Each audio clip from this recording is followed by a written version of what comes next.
Allora, grazie a tutti per essere ritornati nella parte pomeridiana delle celebrazioni del ventennale di Informatica Applicata e iniziamo con la relazione invitata di Scott Smolka, che ha recentemente vinto proprio quest'anno il premio Dijkstra.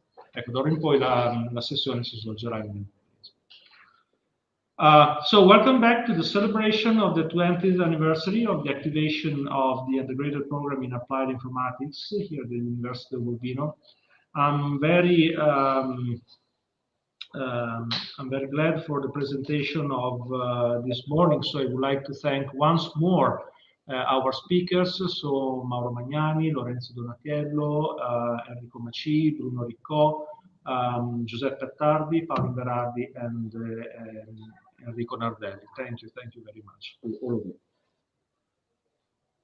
So for me, the year 2001 has been very important, not only for the activation of applied informatics here in Urbino and for meeting my wife for the first time in Torino. It has been important also because I started organizing in 2001 a series of international summer schools on formal methods for the design of computer, communication, and software systems, which was held for 16 years. So what is the relationship between applied informatics here in Urbino and this series of schools, of summer schools? The relationship is precisely our keynote speaker, Scott Smolka, because he was one of the co-organizers with me of the first school on formal methods in computer science in July 2001. Scott Smolka is a distinguished professor of computer science at Stony Brook University in the United States. During his long career, he provided a high number of important contributions in several fields of computer science, including semantics of concurrent programming, model checking, tools for the modeling and verification of safety-critical systems, and distributed languages and algorithms, with applications to cardiac cells and neural circuits too. This year, he received, along with Paris Kanellakis, the prestigious ACM Dijkstra Prize in Distributed Computing for their very famous paper entitled CCS Expressions, Finite State Processes, and Three Problems of Equivalence, which appeared in 1990 in Information and Computation. This paper is considered a fundamental contribution to concurrent process theory, as it shows how to efficiently decide by simulation equivalence, programmable time, I mean, through what is by now called the Kallimakis-Smolka courses partition algorithm, giving rise to algorithmic process theory.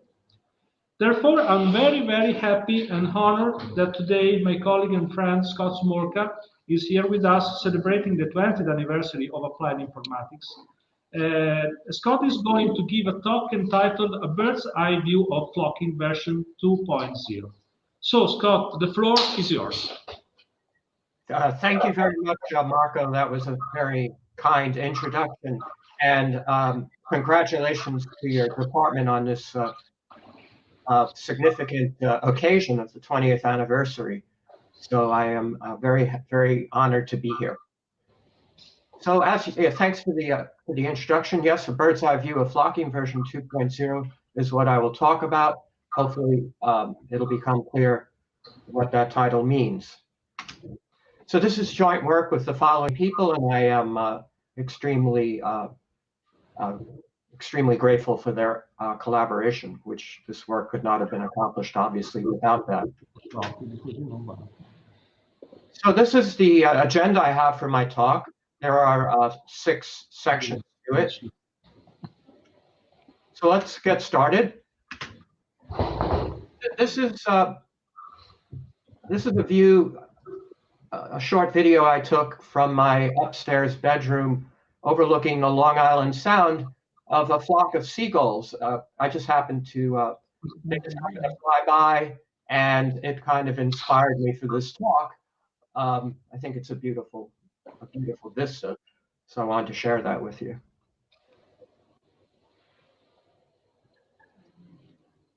So why do birds flock? I mean, that's an interesting question. And there are, as you can see, a variety of reasons.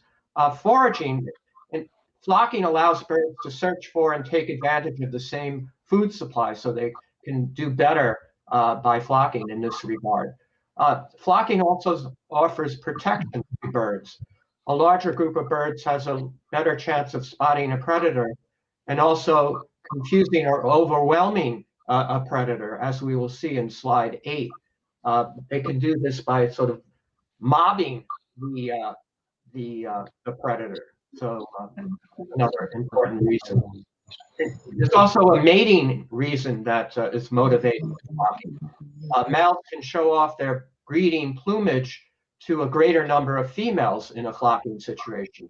Also, you can think of warmth. A lot of birds can share their communal warmth to survive in extremely cold temperatures. And there are also aerodynamic benefits of bird flocking, especially when they're in the so-called V formation that I'm sure all of you are familiar with. So in a nutshell, birds that flock together tend to survive together. I think that's the best way of putting it. Now, a lot of my talk is inspired by what happens in nature and models of what happens in nature, but our ultimate goal is to apply this to real hardware, such as drones, and we have made progress in that area, which I will talk about later. So this is the video I was talking to you about earlier about extreme flocking. This is called a murmuration, and I believe this video is from Rome. And you can see this is thousands, if not tens of thousands of starlings that are flocking in this murmuration pattern, which is very wave-like, and it's meant to confuse and avoid predators. And Rome is very famous for murmurations of this nature, by the way. And there's an Italian group of researchers led by Adanasi, who I will talk about more later on because it's relevant to this talk. But it's an incredible phenomenon.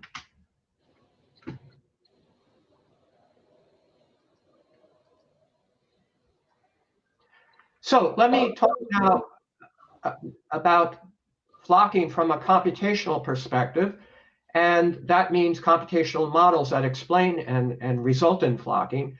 And the first one of any note was the Reynolds flocking model developed by Craig Reynolds in 1987. He went on to have fame and fortune in the movie industry using his flocking model, by the way. So in animation. So his model is based on 3 interaction rules that describe forces an agent or a bird takes to accomplish flocking. So in each of these 3 cases, you can see the agent in question in green, and you can see the agent surrounded by its nearby flockmates or neighbors. And the first force that is applied to by Reynolds' model to this agent is an alignment force that wants to change this agent's velocity to be more in alignment with its neighbors. So you can see the force pushing it to the left. The next force, so flocking is really as Reynolds showed, it's a combination or a trade-off between cohesion and separation. Cohesion means agents move closer together. As you can see, this agent is moving towards the centroid of this force is moving it towards the centroid of its neighbors. And so it's a combination or a balance between cohesion and separation. So this agent doesn't want to be too crowded by its nearby flockmates, so it moves in an opposing direction. And so these 3 forces, when applied to an agent in this distributed fashion, will result in flocking for the overall system. Now, there have been several other flocking models of computation to describe the phenomenon, and the ones I'm going to talk about here are based on an alpha lattice concept. The idea in the alpha lattice is all of the agents in the flock, so-called flock, are going to be a specific distance d from one another. So that's the goal of the Olfatti-Saber model. It uses a potential field which has its minimum for agent I when agent J is distance d apart, which is the goal of the alpha lattice approach. The potential field has a value of 0 outside this radius d. So these agents won't interact. And so there are a couple of more details, as you can see, about this, but that's the main point of the Olfatti-Saber model. There have been other alpha lattice-based approaches using centralized and distributed MPC. MPC stands for Model Predictive Control. It's something that I will describe in significant detail within a few slides, so I won't go into the details here. But suffice it to say that the agents in this alpha lattice approach are trying to minimize a cost function at every time step that gets them exactly distance d from their neighbors j. So that's what's going on in a nutshell in this this alpha lattice based approach that uses MPC. More on MPC to come shortly. So let's talk about our work, and that's declarative flocking. That's the first work we did on flocking, published in 2019. And we call it declarative flocking because unlike Reynolds' approach, there are no hard-coded rules in declarative flocking. It's all based on optimal control, which has, in the optimal control setting, an associated cost function where you can include terms for example, for cohesion and separation.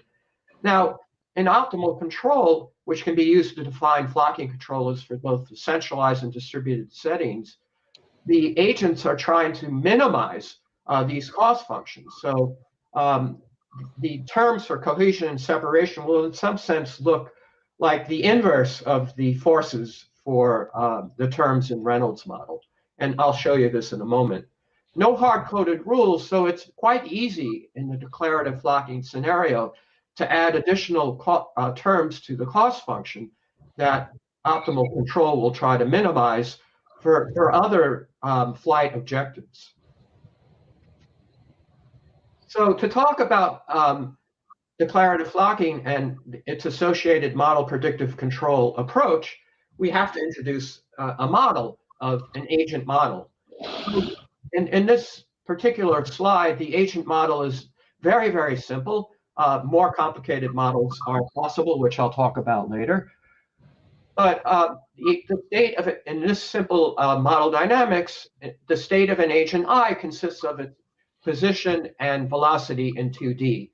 And the state of a collection of n agents is given by a state S, and it's just a collection of pairs xi and vi for each agent I in the system. And then you have simple discrete time equations of motion for each agent I. So I changes its position by moving according to its current velocity over the current time step. And it changes its velocity by accelerating according to a sub I of t over the current time step. And so let me point out that velocities and accelerations are bounded by given upper bounds, v bar and a bar, respectively. And ai of t is given in green because this acceleration in declarative flocking is actually an input to the model dynamics provided by the flocking controllers. So I'll talk more about that in a second. How do you determine these accelerations that move the agent along so that they form a flock?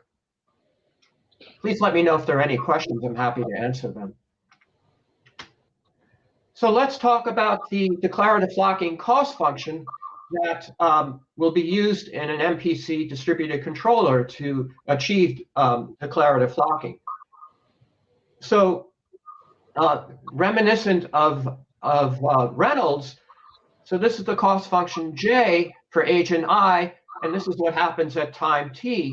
There's two terms, cohesion and separation. Agent I will be trying to minimize these, and these terms depend on i's neighbors.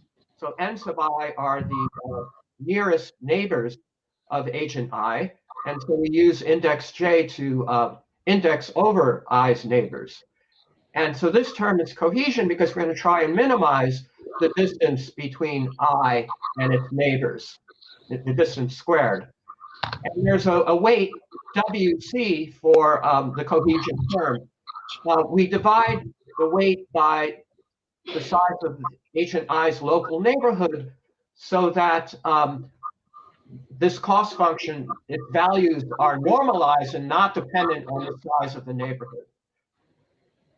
And here's an analogy, the separation term, which has got to minimize it, it's going to cause separation. So it's 1 over xij squared for each neighbor j of I.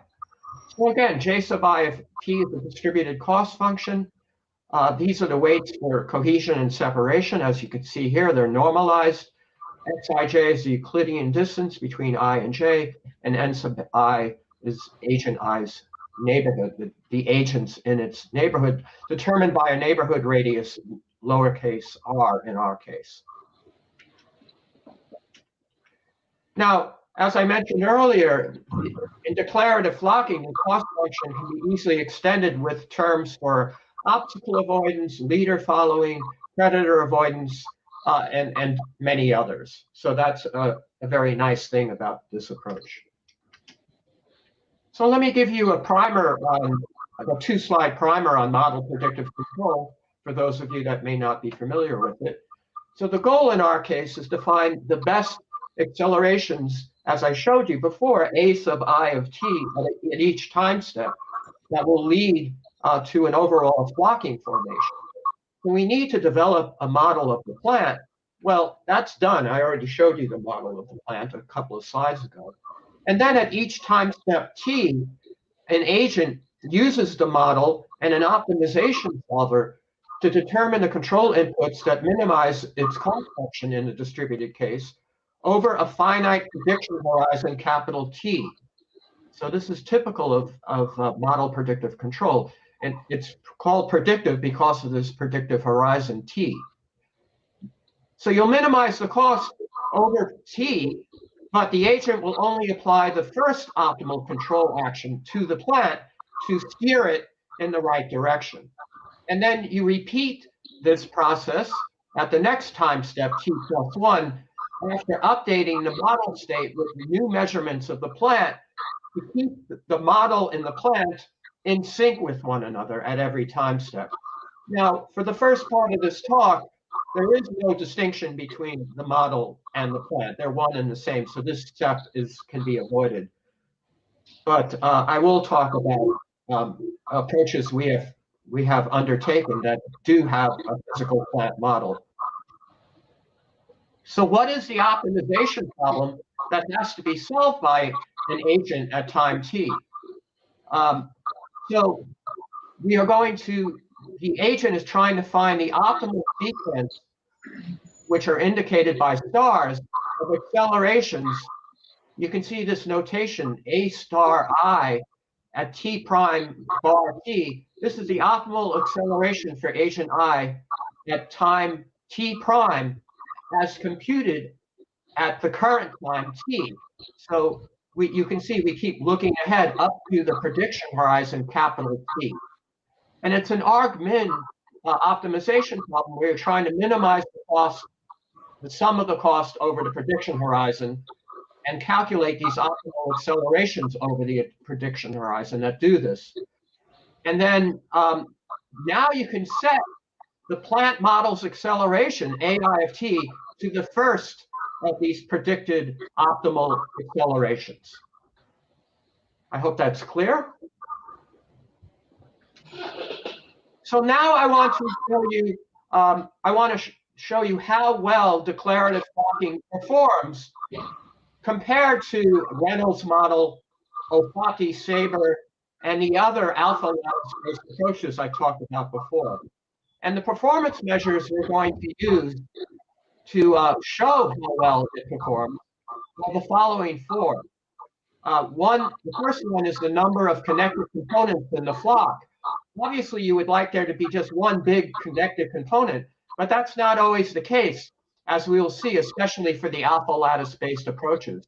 Here you can see that the number of connected components is 3. Also, you would like a flock not to be too spread out. So the maximum diameter of any of the connected components is also an interesting performance measure.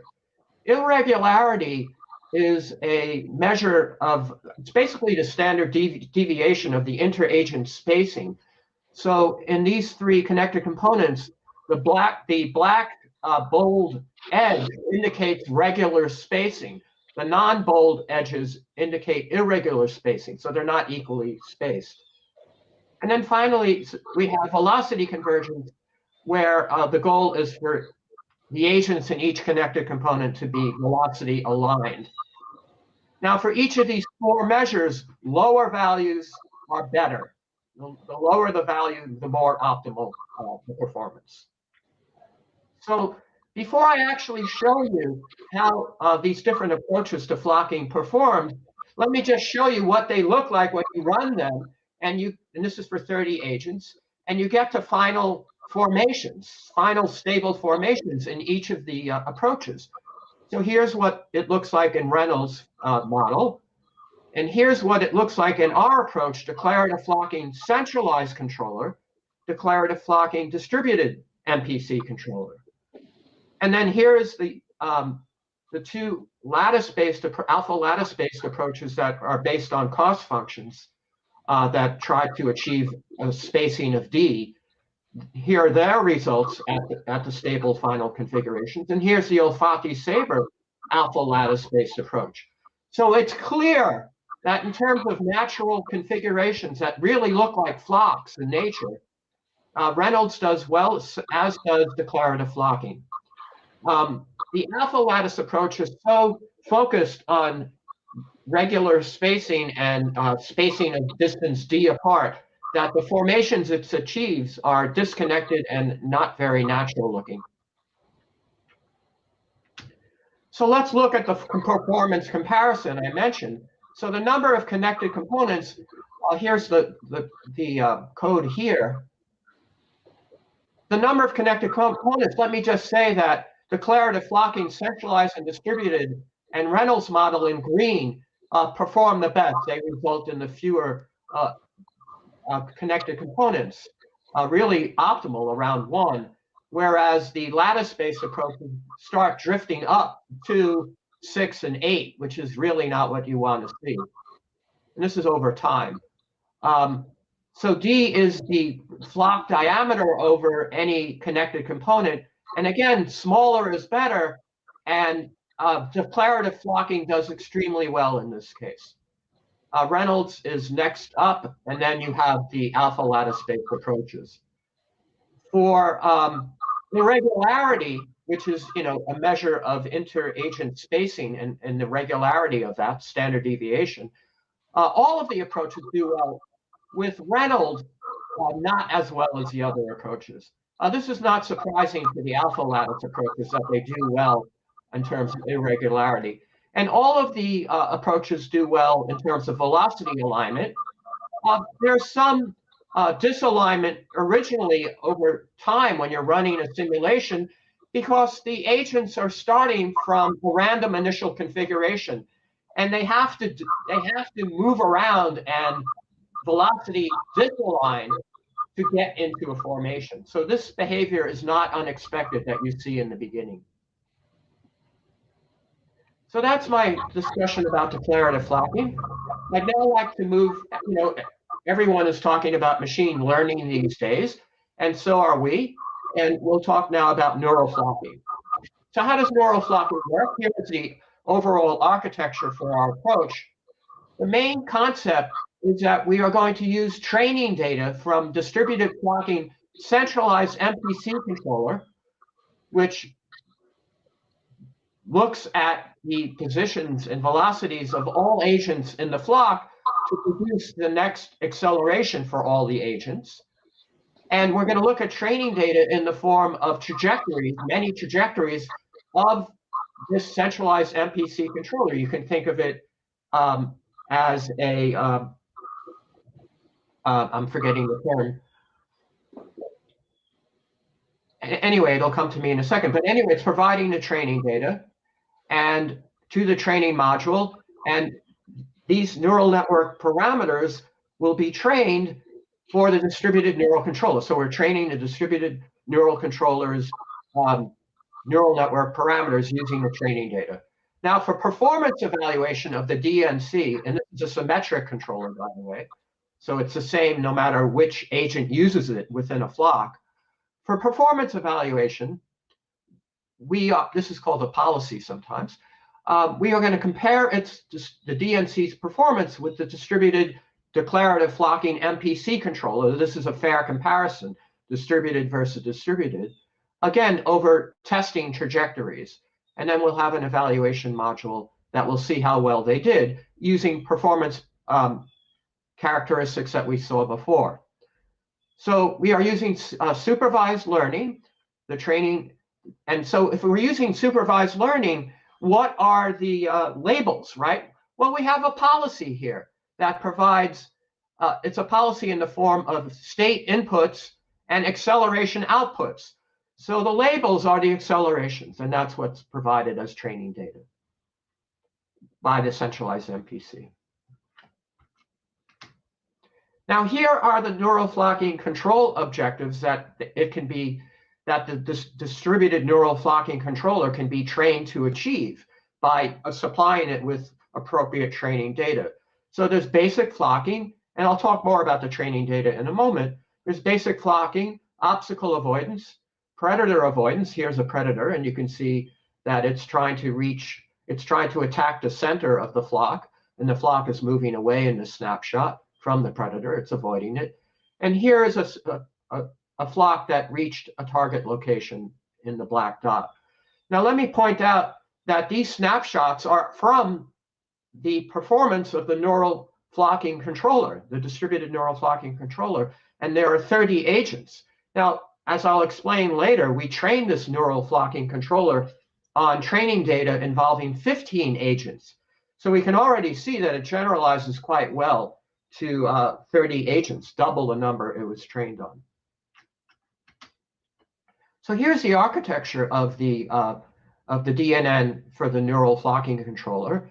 Its input depends, its training data based on positions and velocities, and then accelerations, of course, as the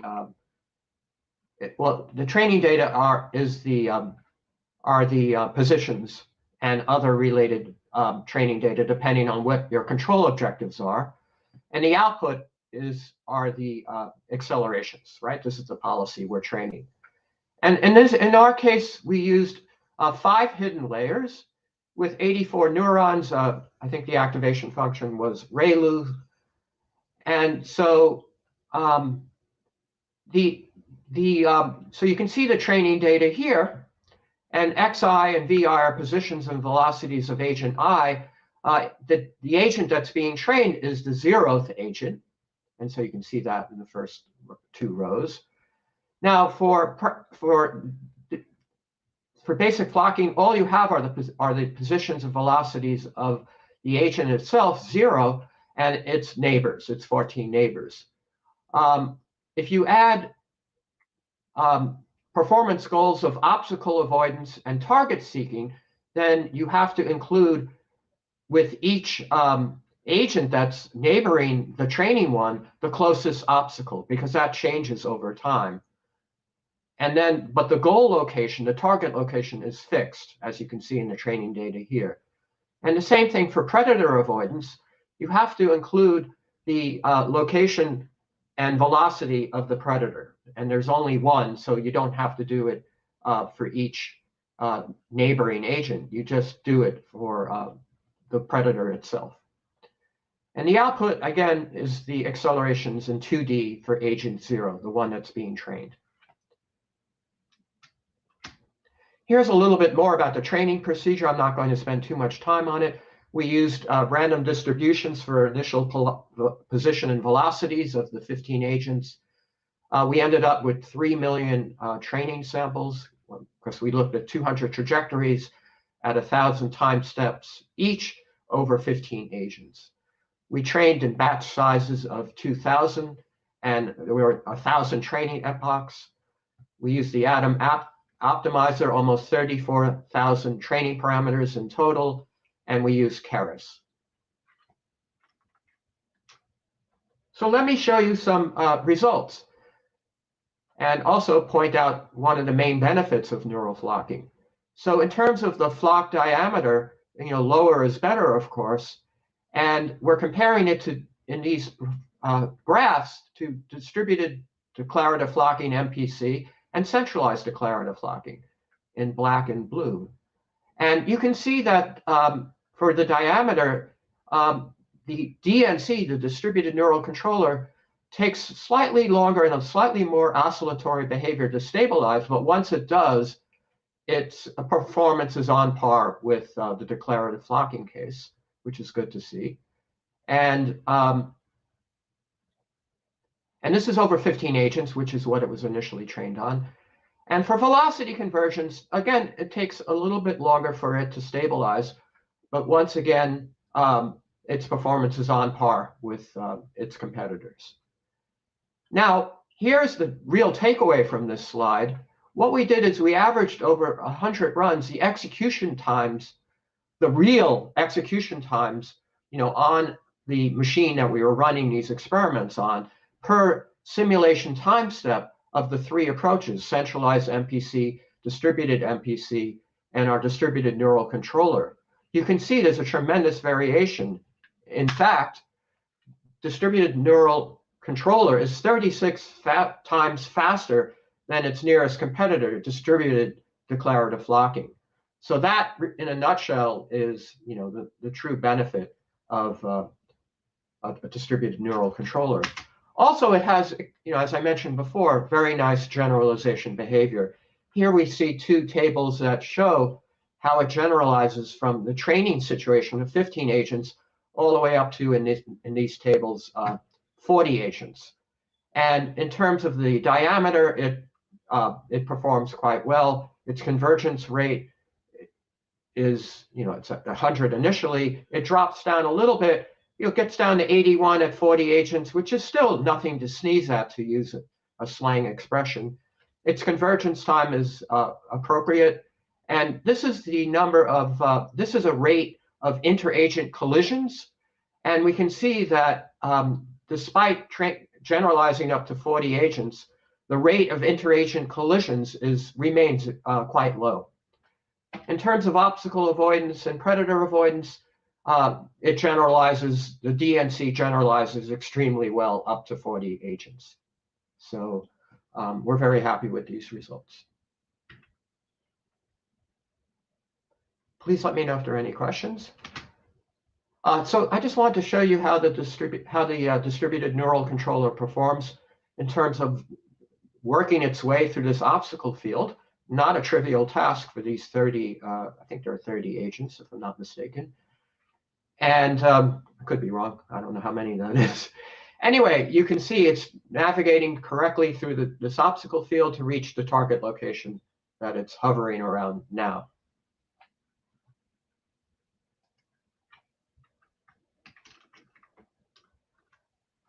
So here's a predator avoidance video. This is 30 agents, and you can see the predator is really trying its best to attack the flock, but the flock, the DNC flock, refuses to be attacked. So I think this is very, very promising, very hopeful. I can never figure out how to get to the next slide after these videos, but okay. So now I would like to talk about something that's extremely impressive in nature, and we would like to accomplish this in silico, if you will. And that's flocking maneuvers, high-speed flocking maneuvers. And these high-speed flocking maneuvers are employed by starlings. I mentioned them before, the ones in Rome and elsewhere, obviously. And they're used for a spontaneous change in the travel direction. And these turns, these high-speed turns, are initiated by just a few individual birds. And the turns, and the idea that some birds are initiating a turn in the flock, and they rapidly propagate throughout the flock so that the whole flock makes a high-speed turn, kind of in unison. This is kind of beyond imagination, but this is what happens in nature. And it happens according to a linear dispersion law with negligible attenuation, which means that this is a scale-free phenomenon that doesn't really depend in that sense upon the size of the flock. Now, in nature, typically you have elongated flocks that are kind of like, if you look at the wing profile of an airplane, they're elongated like that. And at the tips of the elongated flock, those are where the turn initiator agents usually reside. The birds that are on the tips of this elongated flock, the peripheral tips, are the ones that typically initiate the turn, the high-speed turn. Now, why do you think they're initiating the turn? Why are these birds at the elongated tips initiating the turn? Well, if you think about it for a moment, these birds at the tips are the most vulnerable to predators. So they want to change their position, and if they initiate a turn, they can do that. And they also suffer from lack of social feedback by being at the tips of this elongated flock. So they're highly motivated, and especially to avoid a predator, to make a high-speed turn.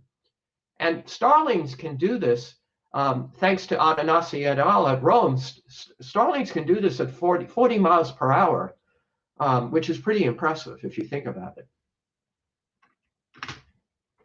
So we're trying to take our declarative flocking framework and extend it to capture these high-speed flocking maneuvers, these high-speed turns, which can be 180 degrees. So what we introduce is the concept to do this. We took our declarative flocking, we have distributed MPC for declarative flocking, and we added a concept of what we call acceleration-weighted neighborhooding. So we call this AWN DMPC, to synthesize a flocking controller for high-speed flocking maneuvers. Now, before I go forward with the details of this, this kind of high-speed turns where initiators initiate a turn and then the followers follow suit, this is not an uncommon phenomenon. If you think about if you go to a football game, right, and you have that the fans do a wave, is that something that goes on in football games in Italy? Or is this an American thing? Do you know what I mean by a wave of fans standing up one after the other? So anyway, that is an example of this kind of behavior. I'm sorry? Yes, sure. I was saying we have them in Italy during soccer games, for example. Yeah, exactly. It's just kind of the same phenomenon. You see your neighbor make a high-speed maneuver, and you follow suit. And it's the same thing in a chorus line, dancers, right, where they kick their legs one after the other. So it's the same thing, and researchers have noticed this. So anyway, getting back to distributed MPC with acceleration-weighted neighborhooding, AWN, acceleration-weighted neighborhooding, exploits the imbalance in agent accelerations during a turning maneuver. And it wants to ensure that the actively turning agents are prioritized in a DMPC, distributed MPC setting. So like in nature, we only use a few agents as initiators to initiate this turning maneuver. And our approach ensures that this local information is propagated throughout the flock, again, in a scale-free manner. So here is our cost function for agent I that we had before with a cohesion term and separation term. Nothing is different. What's new is the third term. This is a velocity alignment term where agent I has a neighborhood n sub I of agents that are nearby to it. And what it wants to do is align its velocity, because this has to be minimized, this term Vij. It wants to align its velocity with each of its neighbors, j, right? However, we're going to weight these neighbors according to gamma ij, and gamma ij is going to reflect, it's going to give a higher weight to the more highly accelerating neighbors of agent I. And it does that. We use a softmax formulation to compute gamma ij, and we use an eta here to amplify the effects of this softmax formulation. And what is delta Vj of k? This is an approximation based on the current time step and the last time step of agent J or neighbor J's acceleration, most recent acceleration. So in other words, this gamma ij is going to be larger and proportionately so according to its acceleration, agent neighbor J's acceleration. So it's going to accomplish exactly what we want, prioritize agent I's neighbors J that are more highly accelerating. And again, we're using eta to amplify this effect. Does it work? Yes, it does work, thankfully. So you can ignore the one on the right. This is a simulation we ran of our AWN distributed MPC. It's over 20 agents. These are their initial positions, and they're accomplishing a flock-wide 170-degree turn with just 4 initiators. And I'll show you a video of this so you can see the 4 initiators in action. And you can see it starts here. It quickly assembles into a flock. The initiators take over. The turn propagates through the flock using AWN, and we accomplish the 170-degree turn. Now we tried to mimic what Adanasi et al. Found in Rome. They took high-speed videos of a high-speed turn of 176 starlings, and they color-coded every starling's trajectory, and you get this beautiful image. Their work is, totally an inspiration to our work. And we feel that we mimic what they found in nature pretty well, actually. And here's what happens if you turn off the acceleration-weighted neighborhooding prioritization of their accelerations. What happens is you have, like before, a random initial configuration, but the initiators break off from the flock, and the rest of the flock doesn't follow suit. So it's obviously critically important to have AWN. Looks like my cat wants to join the discussion. So that's, let me show you the video of our AWN. So they start from initial random configuration. The 4 initiators are in black. They perform just a flocking maneuver. The initiators then start turning. The other nearby agents follow suit. The initiators have moved from the periphery to within the middle of the flock, which is what they wanted to accomplish, and that ends the simulation.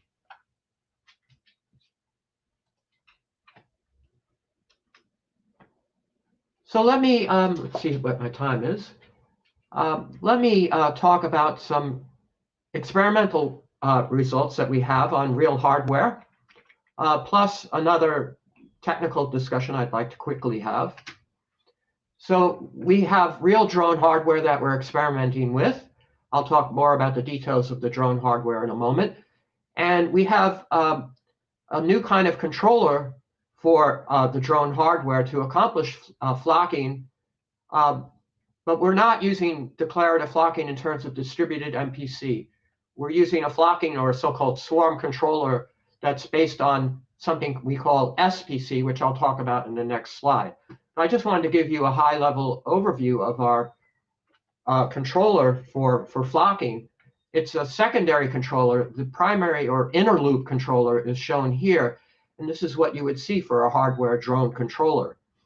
And the swarm controller its control input is the next position or set point in 3D that the drone controller should use to accentuate the drone to move to that set point.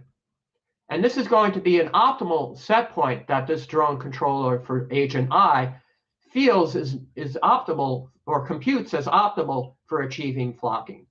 And the inner loop controller has an XY controller, an attitude controller, and a yaw controller. We simplify things in this situation by putting the yaw to 0, so we keep the orientation constant. And then this has to be provided to rate controllers and hovering controllers. And then finally, the motor mixer can control the actual drone. So that's the overview of the hardware setup in terms of controllers, the drone controller for flocking and the inner loop controller. So what's this flocking controller that you just saw in the previous slide, or swarm controller, doing? It's running a new technique that we've developed called spatial predictive control. So there's no model predicted, there's no model involved in SPC. Instead, this controller is going to try and find what is the most optimal next position for the drone to assume if our goal is to minimize the flocking cost function, excuse me. So here we have a set of next possible positions that we're going to compute, that the SPC controller is going to use to compute the optimal one. And so what's going on here, there's a spatial look-ahead distance, epsilon, and the number of search steps that we're going to look ahead. Yeah, sorry about that. I'm not sure what happened, but I switched microphones and it seems to work. So anyway, the last thing I was saying is that this set, PI is the current position of controller of agent I, bird I, and there's this new, based on this current position and based on moving in a direction to minimize the cost function, C, which is the declarative flocking cost function, you move at a spatial look-ahead distance epsilon, depending on how far your look-ahead value is. And then to find the next set point that the spatial predictive controller provides to the inner loop controller, it just finds the optimal set point that in terms of minimizing the cost. So that's basically how that controller works. We have a simulation with 15 drones that I can quickly run.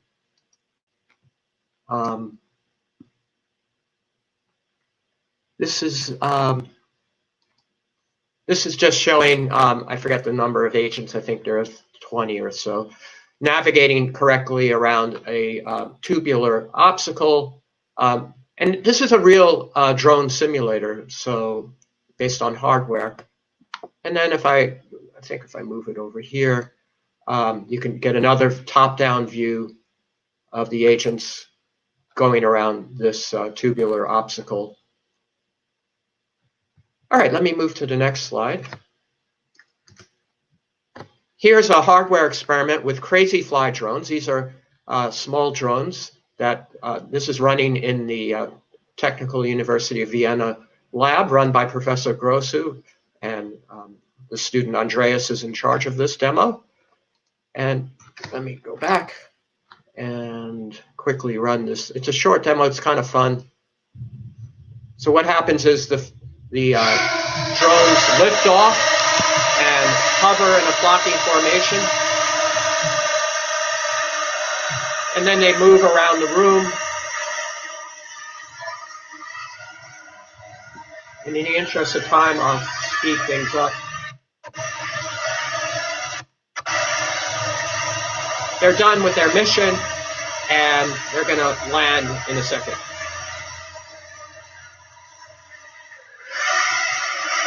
So I like the way they land. Okay.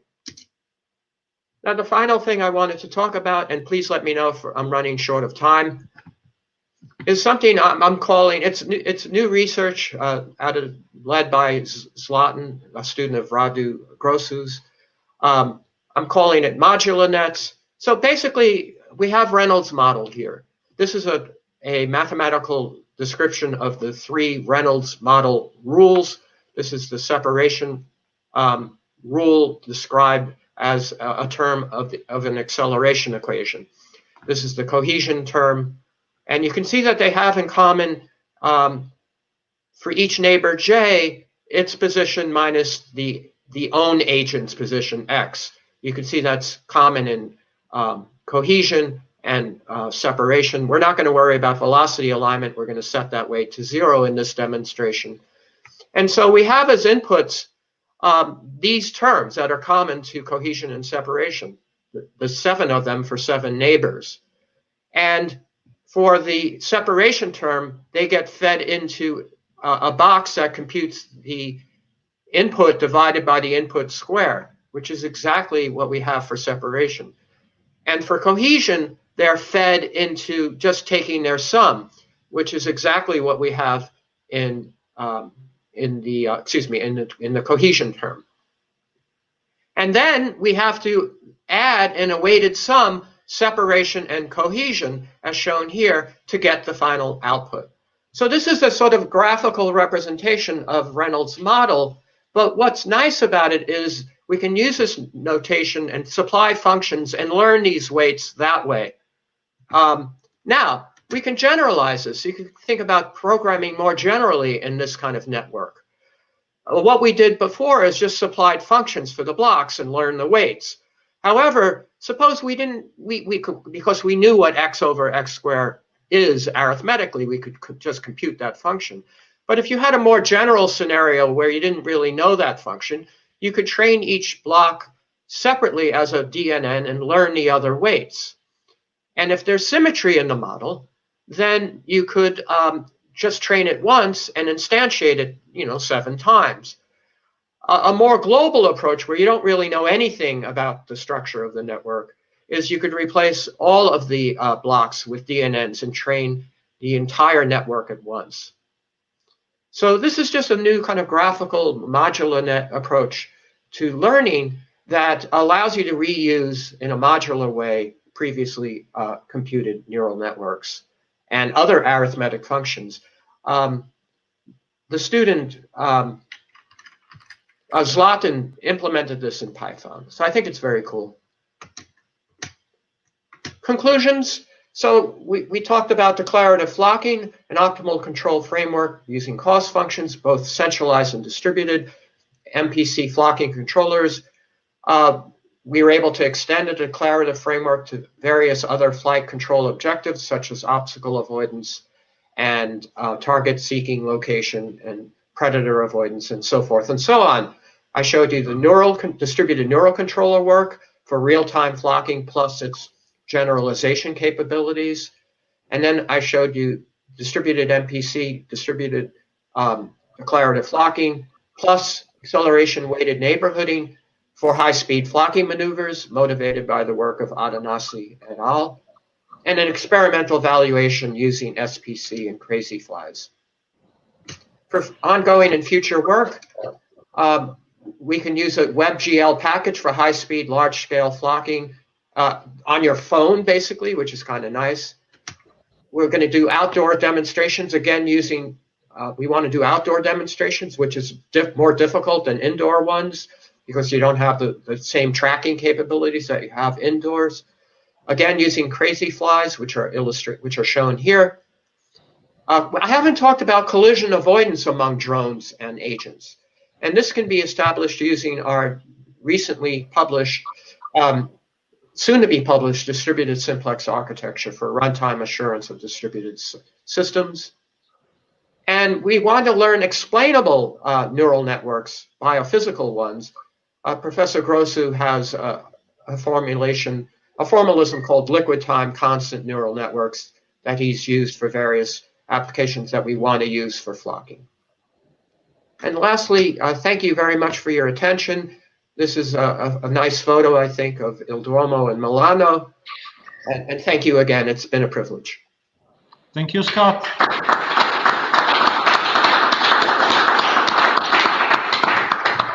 I have a quick question for you. So flocking is an example of collective behavior. And there have been, in the last decade, there have been several studies about collective behavior.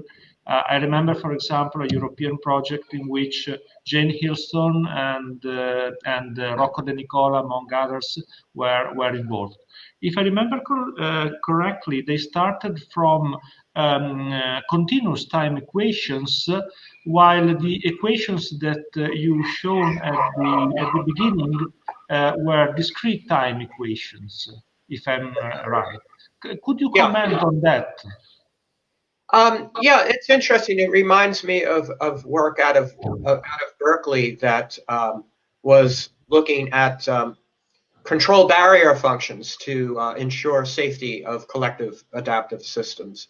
And their first paper used continuous math, but then they switched over to discrete math, and they encountered some difficulties in doing that. So I actually think it's harder to do it in discrete math, if you ask me. Okay, okay. Okay, thanks again, Scott. Thank you very much for your talk. You're welcome. Benissimo, allora ci fermiamo qua, facciamo il coffee break pomeridiano.